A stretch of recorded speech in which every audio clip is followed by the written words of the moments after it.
निश्चितच त्याचे चांगले परिणाम येतात हे आजच्या या गुणगौरव सोहळ्यामधून आपल्याला दिसत आहे। म्हणून या आजच्या सोहळ्यानिमित्त मी फक्त एकच सांगतो, सर्व विद्यार्थ्यांना यामार्फत एकच सांगतो की आपल्या वसतिगृहाचं नाव हे कसं उज्ज्वल होईल हे सर्व विद्यार्थिनीच्या हातात असतं।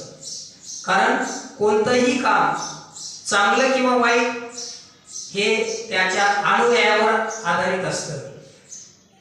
जर तुम्ही चांगला अभ्यास केला, शिस्त, स्वावलंबी, चांगल्या सवयी स्वतः घेतल्या तर वसतिगृहाचं नाव तर मोठं होणारच आहे, पण तुम्ही स्वतः सुद्धा मोठ्या होणार आहात। म्हणून वसतिगृहामधून हा जो काही सन्मान वसतिगृहाला मिळाला आहे हा केवळ वावरे मॅडमच्या प्रयत्नांना आणि तुमच्या प्रयत्नांचं हे यश आहे।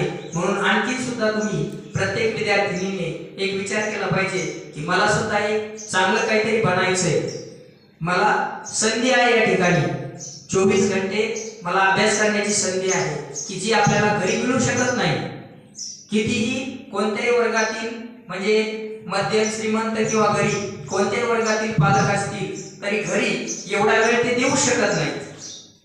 म्हणून या ठिकाणी जो काही तुम्हाला वेळ मिळतोय याचा तुम्ही सदुपयोग केला पाहिजे आणि खऱ्या अर्थाने वावरे मॅडमचा मी अधिक आभार मानेल, कारण त्यांना दोन्ही सुद्धा जबाबदाऱ्या पार पाडाव्या लागतात। एक म्हणजे अधीक्षकाची तर आहेच, पण आई आणि वडिलांची जबाबदारी सुद्धा ते अतिशय कटिबद्ध होऊन पार पाडतात। त्यामुळे त्यांचे आणखी एकदा मी आभार मानेल, कारण आईची जबाबदारी पार पाडणं खूप असतं, परंतु वडिलांची जबाबदारी पार पाडणं कठीण असतं आणि ती सुद्धा त्या अतिशय शिस्तबद्ध पद्धतीने पार पाडतात। हे मला बऱ्याच वेळेला इथं आल्यानंतर दिसलेलं आहे।